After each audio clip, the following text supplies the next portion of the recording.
You know, when we think about Irish history, certain names just pop right up, right? They're carved into monuments, they're in all the textbooks. But today, we're going to talk about a different kind of warrior. We're telling the story of a man who's been mostly forgotten, a man whose single choice, one act of defiance, lit the spark for one of the biggest wars in the nation's history. So you gotta ask yourself, how does something that massive, a war that lasts for 9 whole years and totally reshapes a country, how does something like that even start? It's almost never with some big formal declaration. No, it usually starts much smaller. It starts with one person in one place, making one single choice, like a tiny spark landing on a pile of dry wood. And that one spark, well, it ignited the 9 Years' War. And make no mistake, this was the longest, most brutal, most all-out conflict between the old Gaelic Ireland and the ever-expanding English crown.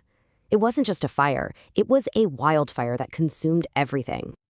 So who was he? Who was the man holding the match? His name was Hugh Maguire, and his story, well, it's all about one single decision that absolutely changed everything. To really get what he did, you have to picture the scene. It's May 1593. The tension in Ireland is just thick. You can feel it. The English crown is pushing in from all sides, and for a lot of the Irish chiefs, it felt like being conquered was just a matter of time. And this right here is what makes Maguire so different. While all these other powerful lords were trying to cut deals, trying to negotiate, or basically just waiting for the hammer to fall, Maguire chose a completely different path. He wasn't going to wait. He was going to strike first. And look, that's why this is so important. We hear a lot about guys like Hugh O'Neill in this war, and for good reason. But O'Neill was playing the long game. He was cautious. Maguire? He was the catalyst. He was the guy who stood up and said no more. And in doing that, he lit the fire that would eventually engulf all of Ulster. But here's the thing about Maguire.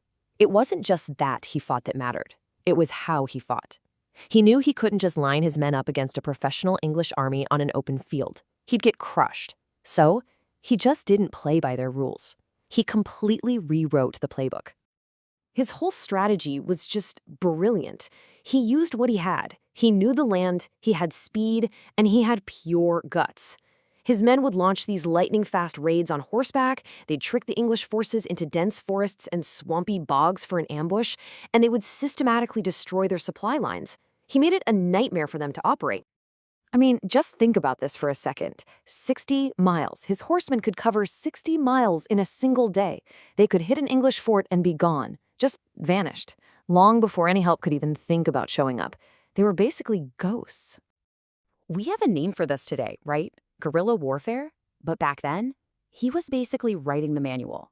He was showing everyone that you could bleed a big professional army dry with a smaller, faster force that just refuses to fight on your terms. He made the English pay for every single inch of ground. And you know what happens when someone wins a fight nobody thought they could? It gives other people hope. Maguire's victories weren't just about winning battles. They were about winning hearts and minds. He sent a message across Ireland. Resistance is not futile. And that little spark, well, it started to catch. So let's just walk through how it all blew up. In 93, Maguire's first attacks proved the English weren't some unbeatable force. That was a huge psychological blow. So by the next year, 1594, the really big players, Hugh O'Neill and Red Hugh O'Donnell, they see what's happening and they officially jump in. Now you've got a real alliance, a powerful one. And by 1598, they're ready for a massive showdown. And that showdown was the Battle of Yellow Fort. The Gaelic forces didn't just win this one. They absolutely destroyed the English army. We're talking more than 2,000 English soldiers killed. It was a massive, stunning victory. It proved, once and for all, that the rebellion Maguire had kicked off 5 years earlier could actually win. But here's the tragic part of the story. The man who started it all, Hugh Maguire, he'd never get to see the end of the war he began. His own story doesn't end with a great victory, but in a small, lonely fight, a long, long way from home. In the year 1600, while leading a raid deep inside enemy territory, he was killed in a skirmish down near Cork. He was only 33.